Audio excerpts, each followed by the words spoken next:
Hi everyone, and thank you for joining us today. My name's Catherine. I'm the Community Information Coordinator for Connecting Up and TechSoup New Zealand. Connecting Up is part of the Info Exchange Group. Info Exchange is a not-for-profit social enterprise that has delivered technology for social justice for over 25 years. With over 100 staff across Australia and New Zealand, we tackle the biggest social challenges through the smart and creative use of technology. And I'd like to welcome you to the webinar, How Can Business Intelligence Help NFPs Create Evidence-Based Decisions, which will be presented by Olivia Macalino from DataSpark. So we'll start with a bit of housekeeping. All lines are muted, so if you have any technical issues, please type it into the questions box on your webinar panel and I'll be able to assist you. And if you have any questions during the session, please also type them into the questions box and Olivia will answer them in the Q&A section at the end of the webinar. Please note that your comments and questions will not appear to the entire group. And if you have technical questions, if you could email them to Olivia after the webinar. If you're on a Wi-Fi connection and have multiple programs open, this can sometimes affect the quality of the audio and video of the webinar. If possible, please close all other programs to help you have the best experience possible. Note that this webinar is being recorded and a link to the recording and the slides will be sent to you shortly after the webinar ends. And before we start, I'd also like to remind you that there will be a short survey at the end of the webinar. We would appreciate it if you took a few minutes to provide us with some feedback on today's webinar. So that's all from me. And so I'll pass this over to Olivia to get things started. Hi everyone, good morning and thank you so much for attending our presentation.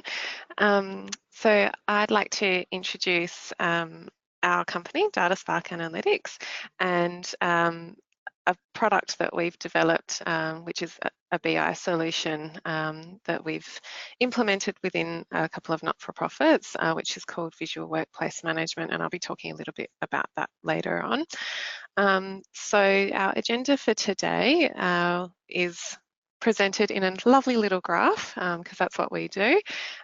So you've got what is business intelligence? We'll clarify that for you, a few trends, how we can apply BI to not-for-profits, and we've got a few case studies to present to you today as well, which will, I guess, ingrain the whole evidence-based decision making, and then we'll have a demo and we'll have a little Q&A session afterwards. So let's get started. So a little bit about us. We are obviously an Australian company. We're based in Adelaide and we are now a Silver Tableau partner. So we've been a Tableau partner for a few years now and have gradually built our business based more on the actual data analytics side of things. So really having a look at engaging companies about all of their data needs and how we can help them create a BI solution basically. So we've got a little map there of Australia and these are all the different places that we do business in, and also a little bit in New Zealand as well. We've got a lovely company that we work for in there. So a little bit about myself. So I started with DataSpark last year. So I've been here for about 9 months now. A few years ago, I also started a cloud business with my husband. We worked there together for a little while, so I've been in the tech industry for a number of years, and also been doing some business development work as well a few years before that. So I've come back into the seat again recently. And the things that I'm most passionate about are helping other people, the environment. I'm a big advocate for no plastic, and I love gardening. I love getting into the garden. And Lindsay also, who is the director and founder of DataSpark, he couldn't be with us today presenting, but he has been in the industry for over 18 years. So you can be quite confident that your data is in good hands and experienced hands, and he's owned his own business for, yeah, well over 13 years, and his hobbies are fishing, camping and gardening as well. So let's get into it and we'll have a chat about what is business intelligence. So I've tried to make it, I guess, as fun as possible and not try and put too many words into it. So the basic idea is that all companies create data, and now, especially living in a digital world, we create a lot of data. And so the idea behind having a business intelligence solution is taking that data and being able to transfer it into something usable. And when we can do that, we can then analyze that data and then create insights from that. So what we're really doing there is allowing ourselves to make better decisions and hopefully improve organisational growth. So really the foundation behind it, we have to take it right back to the very beginning and digitization of the processes. So that really means that we take anything that is manual, any little scraps of paper that are being written on, any Excel spreadsheets that are being entered in manually, and basically creating either a system or finding a system that we can input that data into so that it becomes an automatic process. Then what we do is the next step, once all of that information is collected, we integrate all the systems. So you might have a case management system, for instance, and your staff will be entering information into that, but then you also have payroll. And so what we want is we want those two things to work together, because we want to make sure that when that person has clocked in at 9 o'clock in the morning and says that they're doing this particular activity at 9 o'clock in the morning, that their payroll reflects that as well. So then the next thing is that once you have collected all of this data and you've integrated it and you've got a beautiful web of systems working together, you have to store that data somewhere. And that's where data warehousing comes in. And so that can be done either on site with a server, but that obviously is either for huge enterprise companies or older sort of things, older companies, or you can do it in the cloud, which is very secure, and it can be stored within Australia or internationally. So you have a choice of where your data is stored. So just to maintain that security, we have a lot of government companies that we work for, and they're exclusively always in Australia. All their data is stored. And so once you have all of those things put together, the next step is data visualization. So having a look at what the data really looks like and being able to read it and basically put a story together with it. One thing that I will mention as well is that our company doesn't need you to go through that whole system, through all of those steps. So we can integrate data from spreadsheets, so that is possible. The only thing that we will just let you know is that it is not ideal because it can affect the frequency of updates. So if you want to have updates every day or every month or every week, whatever that may be, you'll have to be entering that data in manually and updating it as well. So it's not an ideal situation, but it can be done. And data warehousing is obviously optional as well. So we can work with data that's just on site, stored on hard drives as well. But again, for security reasons, that's not totally ideal. So we'll talk about a few business intelligence trends as well. We've got the top three trends that we've had a look at for Australian not-for-profits. So the concept towards moving towards more of an operational management system, and that has a look at the data that you have already acquired rather than it just being just something static.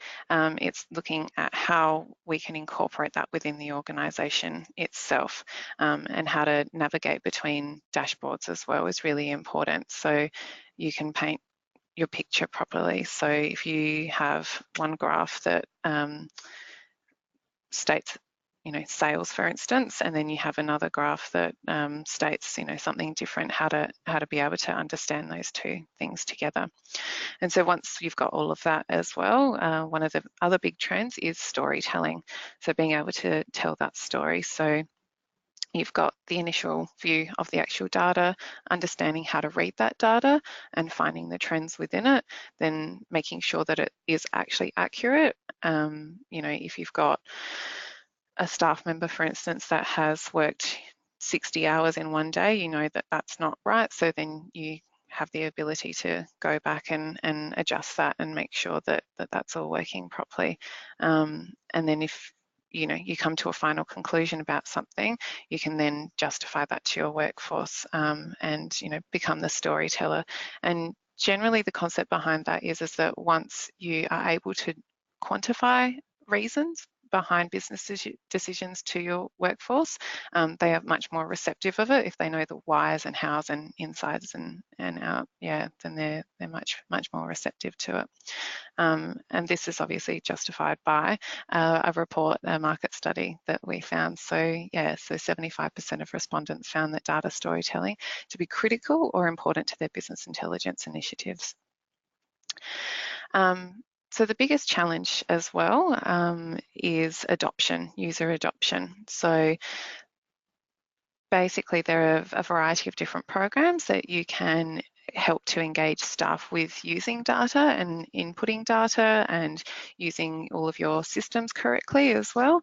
So, you know, self-service, making people a bit more autonomous and giving them, I guess, the freedom to put it all in rather than relying on manual systems, and allows them to get answers quickly. So if they have that, they see the rewards behind it, then they'll be, you know, more receptive to it. So one particular example we have is just a software company called Makeover Monday that sort of, I guess, gamifies the whole process and makes it just a little bit more fun and interactive. So having a look at how business intelligence applies to not-for-profits. So we've got 4 areas that we've really focused on. One area is transparency, and then you've got planning, grant application, and sustainability. And we think that they all work together and they interact together for things like applying for grants, making sure that everything is transparent within the company. If you've got the data that can justify it, then it's a lot easier to explain. And also in terms of competition as well, we think that it gives you an advantage in that way. So having a look a bit deeper into that, you've got transparency considerations. So we're having a look at staff productivity and their utilisations. So really being able to see that information clearly from a management perspective is important as to how your staff are working and what it is that they're doing, and making sure that the projects are being executed correctly. Also having a look at funding patterns. So if you've got funding for particular projects, making sure that those projects are being executed in the right way, in the right timeframes, and just making everything really clear and open. And I know that a lot of companies really do like that whole concept, but if you've got it there in black and white, it makes it a lot easier to see everything.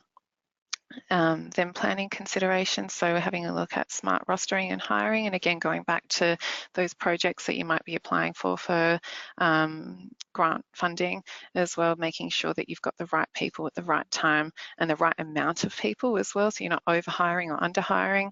And then, you know, that obviously rolls down to better management practices. That's fairly sort of standard there. And that way you can develop, you know, more educated strategies. So when looking at grant applications, it's really easy to access the dashboards. And you can see all of the information there, and that reduces time for actually putting the applications together because all the information is there and you don't have to dig too deep and do too much research within where the data sources are. And we think that that gives you a competitive edge, and also, you know, gives you that transparency as well. You know, if a government department or, you know, whoever is giving you that grant can see that you have everything put together properly, and that you are transparent in the way that you do things, and then they're probably more likely to give you the funding. And in terms of sustainability, we think that if you're able to incorporate all of those things, then obviously your business will run a lot better, a lot more effectively, and that will basically build a better, sustainable business. So understanding the whole work structure, making sure that you're providing the right services, and also making sure that the people who work for you are really happy and enjoying themselves, and that they have meaning in what they do as well. So they're not just doing the admin.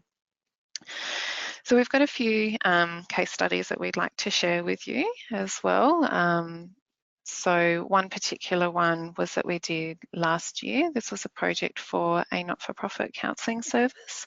Their main problem was that they had a lack of transparency in staff use of time and knowing what the productivity of the staff was. And that was because their workforce was very, very flexible. So they had people working lots of different days. Some were working full-time, some were working 2 days, some were working 3.5 days. They were working in the mornings, in the afternoons, so all different times. It was really difficult for them to keep track and make sure that people were number one, doing their job properly, and making sure that they could keep track of how everybody was working.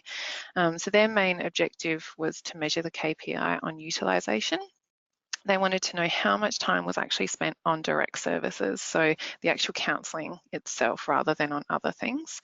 And a discovery that they made was that they had 90% utilisation rate, which was fantastic. So they were really happy with that. And they had a look at the 10% that was missing. And what they realised is that in their team, that actually was the equivalent to 10 full-time staff members not doing the service work. So those people, it wasn't that they weren't doing admin, that was just a gap of time where they weren't doing anything. So although 90% utilisation sounds great, when it's converted back into money, they were losing about $54,000 a month just on staff who were not performing in those particular areas. And it's not to say that the staff weren't doing their job properly, because they were. It was mainly because the way that the case management product that they were using just wasn't set up in a way that was user-friendly. So a few surprises that they found along the way was that they realised that their staff had a really positive culture. So once we implemented this particular solution into their workplace, they understood that everything was going to be monitored, and all of their time was going to be looked at and analysed, and none of their behaviour really changed. So they still maintained the same type of behaviour, so they weren't impacted by the actual solution being implemented into the organisation. One additional thing that they found on top of the utilisation rates was that a lot of their staff members were taking a day off before their set days off. So if we had someone who was only working 3 days, for instance, and their last day was a Wednesday, they would be more likely to take that Wednesday off so that they could have Wednesday, Thursday, Friday, Saturday, Sunday off. So they were able to have a look at that data and then go back to their team and have a chat to the managers about how they were going to look at managing this, and allowing this leave to continue happening, and what they had to do within the workplace to change that behaviour. So ultimately what they found was that all of these different insights allowed them to lead to better business decisions in the long run. They were able to make those insights and actually quantify those decisions and justify them to the management, to the board, and also to the staff members. So there was black and white right in front of them.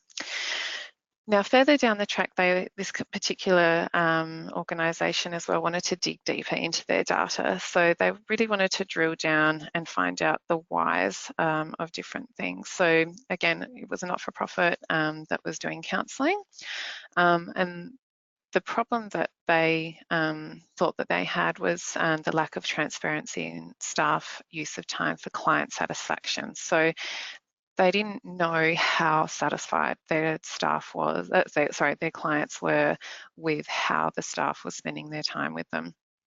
And again, that was due to the flexible workforce and what the staff were actually doing. So the main objective was to increase staff engagement and accountability of the case management software. So they really wanted to get the staff engaged into using the software correctly and properly and see if that had an impact on their client satisfaction, basically. So what they found, sorry, I'll just, oh, nope.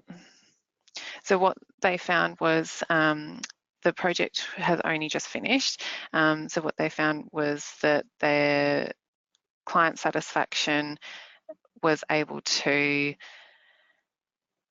be analysed. They did surveys, and that survey data reflected that the more the staff used the case management software properly, that the client satisfaction was increased, basically, and then that allowed them to justify back to the team that if you increase staff accountability, then you'll increase staff client satisfaction. Sorry. So a third case study was a services business, and oh, sorry, my computer's all good. So the problem that they were having was that they basically had an idea that their business wasn't being run sustainably, and they thought that their clients weren't being very happy with the customer service that they were receiving. So they decided to develop a bit of a business strategy and see how the service is used and client satisfaction. So similar type of thing, but instead of instead of counselling, it was a different type of services.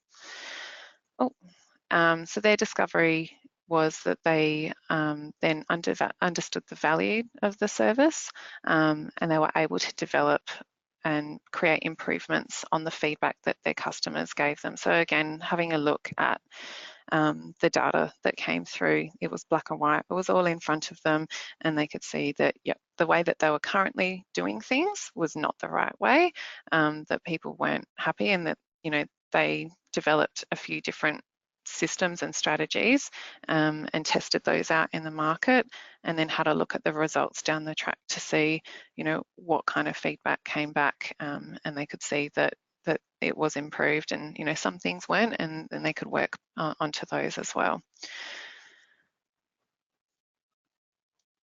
So,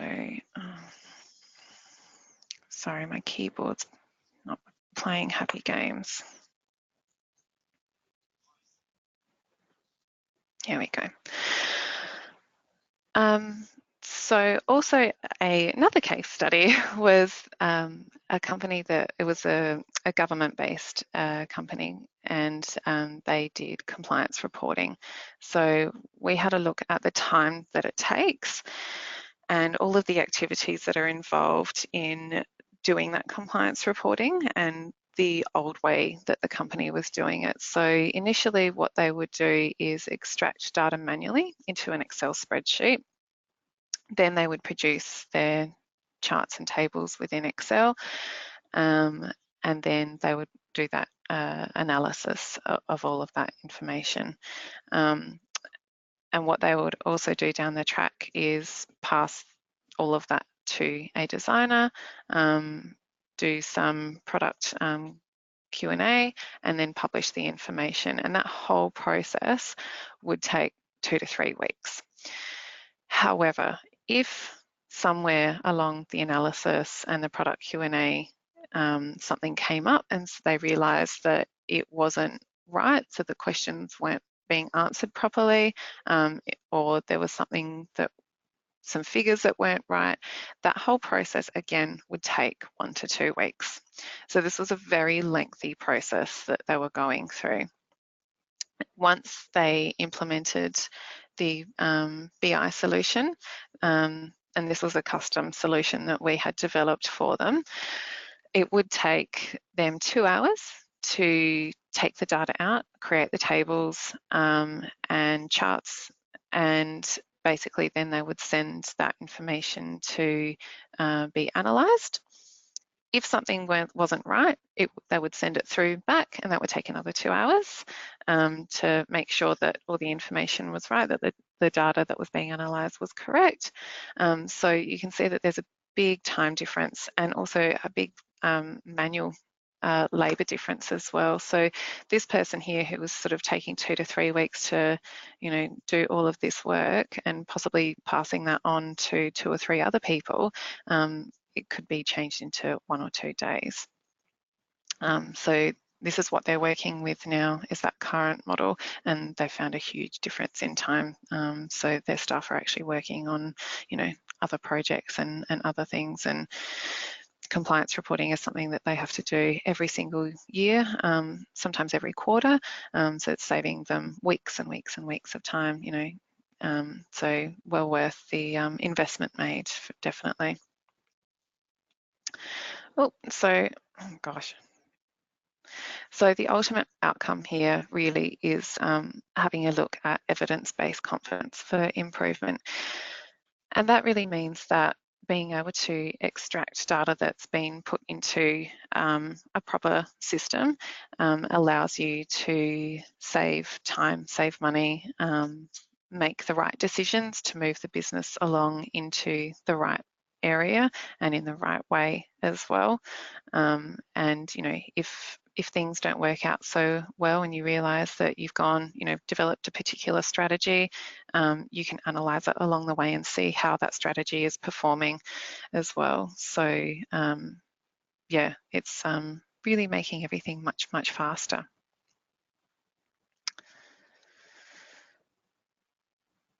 Okay, so the solution that our organisation developed for that particular first case study, we think that it provides transparency, it's cost effective, it leads to sustainable business practice long term. Obviously it adapts to the digital world because it's digitising all of the processes within the company. It's much faster than what was being done before, so there's no manual analysis of having a look at 2 or 3 different systems and how all of that information is being put together, and also obviously adapts to the NDIS. So sorry about this, my keyboard's playing funny games. So the BI solution is called Visual Workplace Management, so that's what we talked about initially, and it helps organisations understand their staff utilisation and productivity. So what it really does is this one solution in the middle. It takes information from 3 different data areas. So you've got your billing data, or if it's a manufacturing company, then production. Then you've got rostering and payroll data, and then you've got your staff data. So that might be your case management data, and it pulls it all into one area and then analyses all the utilisation data and the productivity data.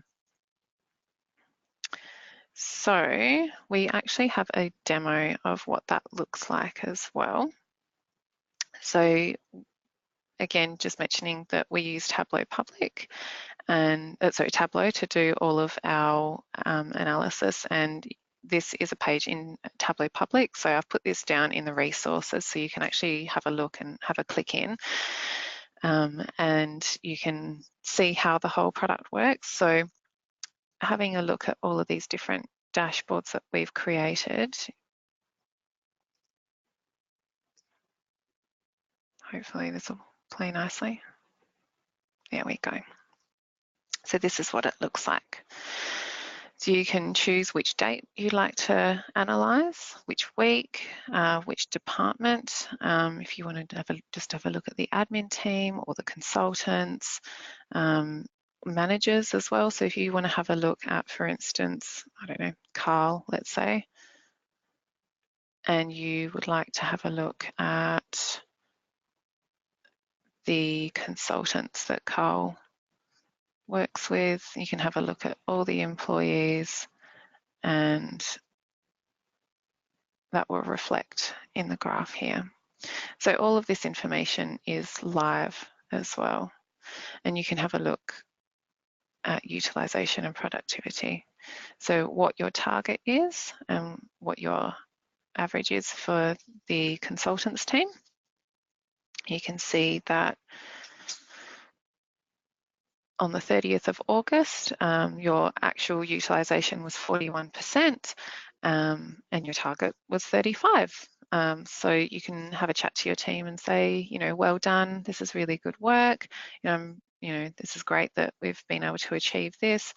But then what happened down here the next day, because it really went down quite far, and how can we prevent this from happening again? So they're just the type of management conversations that management could have. You can have a look at all the different type of cases as well. And then if you want to drill down, this is an unplanned leave as well, so you can have a look and see where that peaks at what times of the year, what times of the month as well. So you can see some real patterns coming up here, and that's how they discovered that a lot of the time when people had their day off on the Thursday, they were taking Wednesday off, and then they could have those conversations with the teams and the staff members about what that's all about. So further down here, you've got your staff hours breakdown. So you can have a look at this particular person here, for instance, Desiree. She had, on this particular day, she did, that many hours of leave, this many administration hours. So it's all, you can really drill down as far as you'd like to go. And that's just utilisation with the staff. Having a look at the overall picture. If you'd like to have a look more of the breakdown as well of exactly what was being done. So, and this is all taken from the case management software. So the staff have to input, the information that, what they're doing for each of these tasks and how long they're taking to do all of this. And then you can see what their utilisation rates are up here as well. And again, you can drill down to different weeks and days and departments and employees and management. And further down, we've got our activity trends.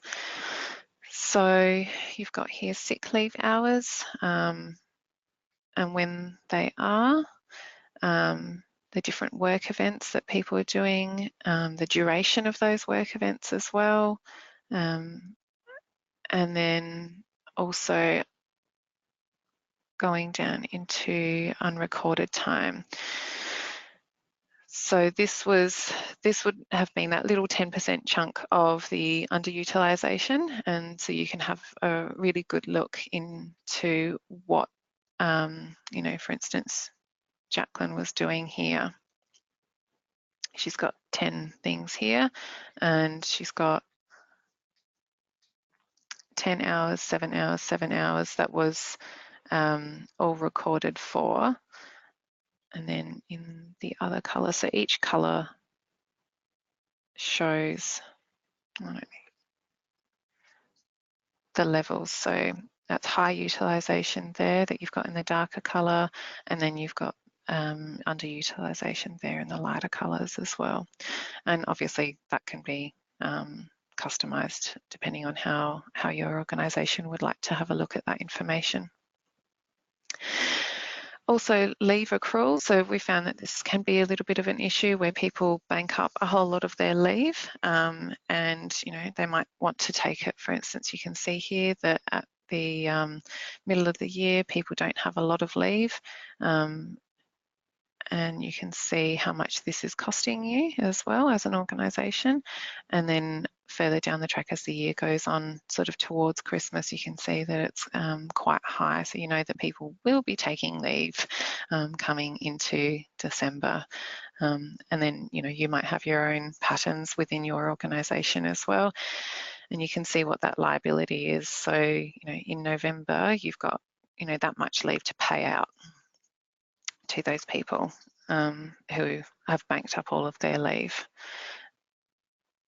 and there is the possibility as well as to finding out who those people are as well, depending on how your rostering system is set up. So if that's something that you'd like to find more information about, you can find out how, if why is Betty taking 8 weeks of leave and Sue only has, 4 days? So, is Betty going on a massive cruise overseas, or, what's the plan? And have those conversations with the staff as well to make sure that you guys are on top of it and that you don't have huge leave liability risks there.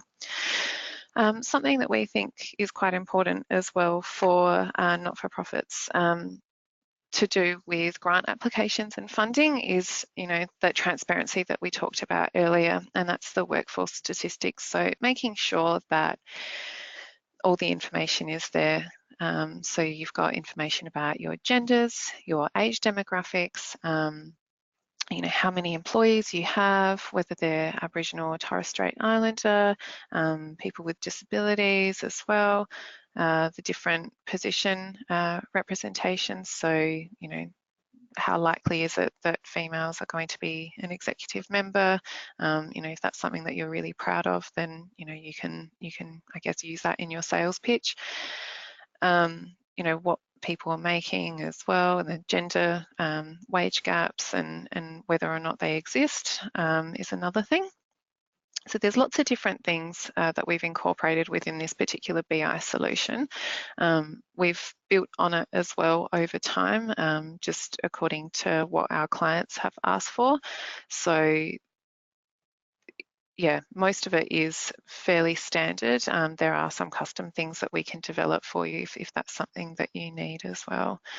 So going back to the webinar as well, I'll just talk about as well how it's priced. So we've got a few different packages, and you can have a look at these in detail. I'll send through all the slides for you to have a look at. So ideally it's a minimum of 50 staff organisation, and for 1 year. So you've got your bronze package, which is $19 a month per user, then $29 a month, and then $49 a month. So obviously the larger package allows for everything to be quantified and analysed.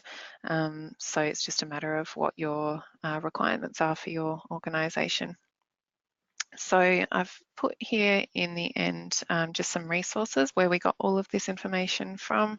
There's a really cool video, just this one here, that you can have a look at just to clarify if you're still not sure what business intelligence is.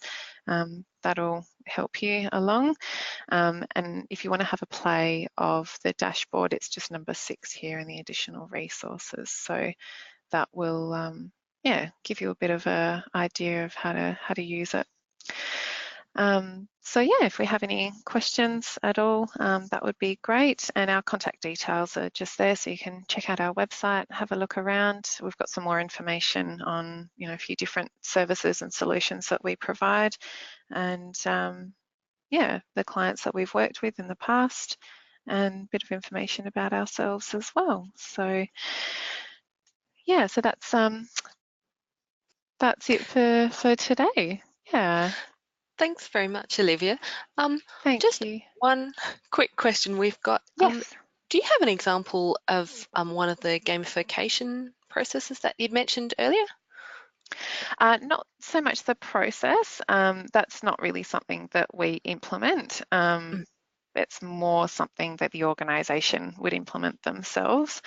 So it's just a matter of, how management want to have a look at, how they want to get their staff engaged. So I think I put in there, it was Monday. Makeover Yeah. Monday. Makeover Monday, that's the one. Yeah, so that's an actual software that you can, I guess, integrate into your organisation. And there's lots of different other, I guess, software that you could use, but that was a really popular one that we found was really cool. So yeah, if anyone wants to have a look at that, you can have a look at that. I think they're a UK-based company, but they've done a really good job. Yeah. All right, great. And I'll just say, if there's any other questions that people would like to ask Olivia, again, please email her. Look, thank you very much for that, Olivia, for presenting today, and thank you to everyone for joining us. I hope you've learned a lot from this presentation and answered all of your questions. If you have any questions that do come to mind later on or any feedback about the webinar, please send it through to events@connectingup.org and we'll answer those questions offline. And don't forget that the recording will be available on our website very shortly and a link will be sent to you, so keep an eye out on your inbox. Again, thanks very much for being with us. Enjoy the rest of the day and we look forward to seeing you next time. Thank you.